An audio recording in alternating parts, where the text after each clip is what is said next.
हरे कृष्णा। तो आज हमारे एक बहुत ही महत्वपूर्ण आचार्य श्रीवास पंडित, इनका आज आविर्भाव दिवस है।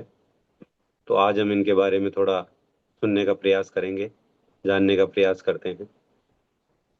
कृष्ण लीला के अंदर जो नारद मुनि जी थे, वो ही चैतन्य लीला के अंदर जो है श्रीवास ठाकुर के रूप में आए। तो आज उनका आविर्भाव दिवस है।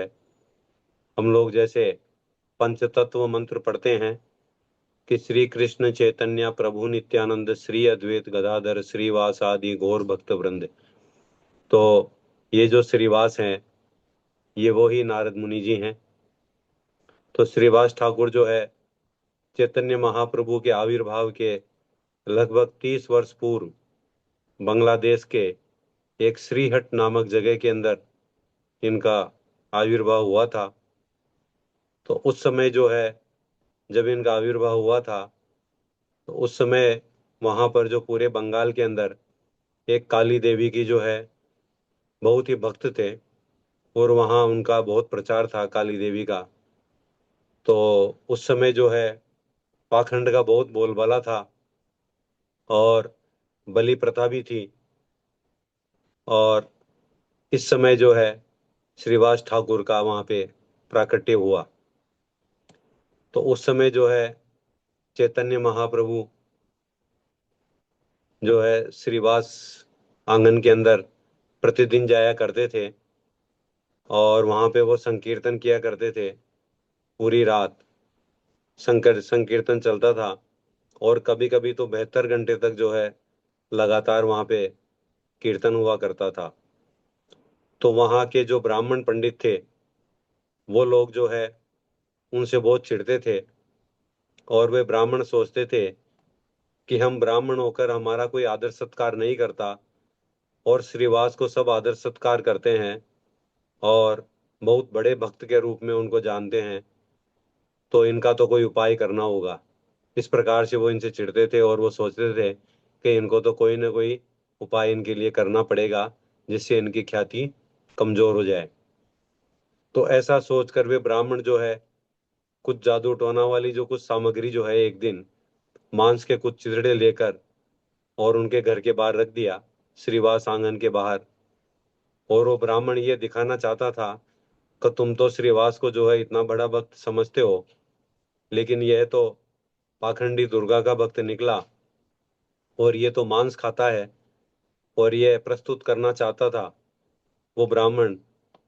तो उस ब्राह्मण का नाम था गोपाल चपल।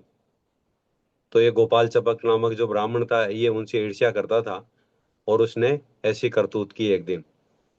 तो जब श्रीवास ठाकुर जो है प्रातः उठे और बाहर जाकर उन्होंने देखा कि वहां पर दुर्गा देवी के पूजन की सामग्री और मांस के वहां पे कुछ टुकड़े पड़े हुए हैं, तो श्रीवास ठाकुर जो है ये चीज समझ गए कि ये तो किसी शरारती व्यक्ति का ही काम है। लेकिन उन्होंने जो है किसी पर कोई आरोप नहीं लगाया, बल्कि वह लोगों को इकट्ठा करके यह बताते हुए देखा बताया उन्होंने कि देखो, मैं कोई बड़ा भक्त नहीं हूँ, मैं दुर्गा का उपासक हूँ, और मैं बिल्कुल तुच्छ व्यक्ति हूँ। उन्होंने अपने आप को इस प्रकार से विनम्रता प्रस्तुत करी। तो वहां पे जो इकट्ठे लोग हुए थे, तो लोगों ने कहा कि नहीं नहीं, यह तो किसी पाखंडी का काम है, आपका ऐसा काम नहीं हो सकता। आप तो परम भक्त हैं, परम श्रद्धालु हैं, तो ये काम तो आप नहीं कर सकते। ये कोई ना कोई किसी पाखंडी व्यक्ति का ही काम है। तो बताते हैं कि जब अगर कोई भगवान पे लांछन लगाता है, तो भगवान उसे स्वीकार कर लेते हैं। लेकिन कोई भक्तों पर अगर कोई लांछन लगाए, तो भगवान उसे स्वीकार नहीं करते। तो भगवान जो है वैष्णव अपराध कभी भी स्वीकार नहीं करते। तो इस प्रकार से जब इस बात का पता चैतन्य महाप्रभु को चला कि ऐसे श्रीवास के घर के बाहर हुआ है, और उन्हें पता चला कि यह कार्य जो है गोपाल चमल चपल नामक व्यक्ति ने किया है, तो उसी समय जो है गोपाल चपल के पूरे शरीर में कोढ़ हो गए, और उसके शरीर में एक एक जगह पर कीड़े चलने लगे। इस प्रकार से उसका पूरा शरीर कोढ़ में हो गया। तो फिर गोपाल चपल जो है चैतन्य महाप्रभु के पास गया और उनसे उसने माफी मांगी। तो महाप्रभु ने उसे कहा, उसे श्राप दिया कि तुम जो है एक कुंभी पाक नामक नरक में जाओ सड़ोगे, क्योंकि तुमने मेरे भक्त का बहुत बड़ा अपमान किया है। फिर जब चैतन्य महाप्रभु जगन्नाथपुरी जाने लगे तो वह गोपाल चपल जो है गंगा के किनारे पे बैठा बैठा वहां पे वो सड़ता रहा। तो महाप्रभु ने फिर उससे कहा कि जो है तुम्हें अगर माफी मांगनी है तो तुम जो है उस भक्त श्रीवास से जाकर माफी मांगो, क्योंकि भक्त क्या है बहुत कृपालु होते हैं और वो तुम्हें माफ कर देंगे। तो इस प्रकार से महाप्रभु ने उस गोपाल चपल को आज्ञा दी। तो फिर जो है वो गोपाल चपल श्रीवास ठाकुर के पास जाकर उन्होंने माफी मांगी।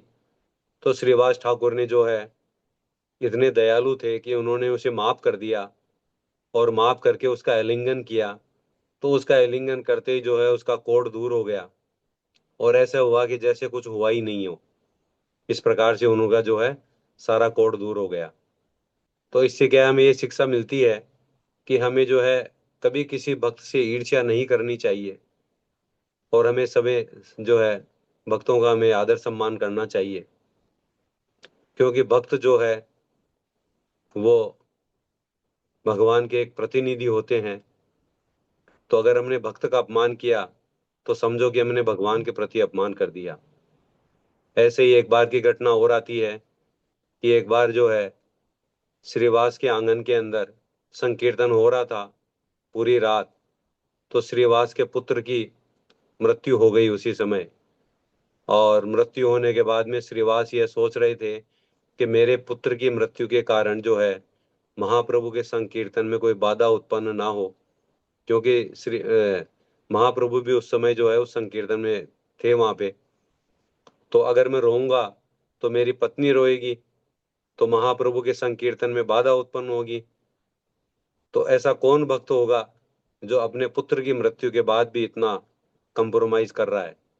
तो ये श्रीवास ठाकुर जो है इन्हीं की एक जो है कृपा है। तो महाप्रभु तो अंतर्यामी है। तो उन्होंने पता लगा कि कुछ ना कुछ तो हुआ है यहाँ पर, क्योंकि मुझे संकीर्तन में आनंद नहीं आ रहा। इस प्रकार से महाप्रभु सोच रहे थे। अर्थात जब भक्त के घर में कोई पीड़ा होती है तो भगवान को भी जो है उसकी पीड़ा का अनुभव तुरंत हो जाता है। तो महाप्रभु ने जो है फिर अपने पार्षदों से बोला कि तुम जाओ और पता लगाओ कि यहाँ पर कुछ ना कुछ तो गड़बड़ है। तो पता लगा कि श्रीवास के पुत्र की मृत्यु हो गई है। तब तुरंत महाप्रभु ने जो है उसके पुत्र के सिर के ऊपर हाथ रखा और बोले कि तुम क्यों जा रहे हो। यह शरीर छोड़कर इतना कहते ही जो है उनका पुत्र तुरंत जीवित हो गया और वह उठ गया। उस समय महाप्रभु ने जो है उसके सिर के ऊपर हाथ रखा और हाथ रखते ही जो है उनका पुत्र जीवित हो गया। तो तब उनके पुत्र ने कहा कि हे महाप्रभु, मैंने अनेकों अनेक जन्म पाए हैं और हर जन्म में एक माता पिता पाए हैं, लेकिन गुरु कृष्ण की किसी जन्म में नहीं मिले मुझे। लेकिन इस जन्म में मैं धन्य हो गया।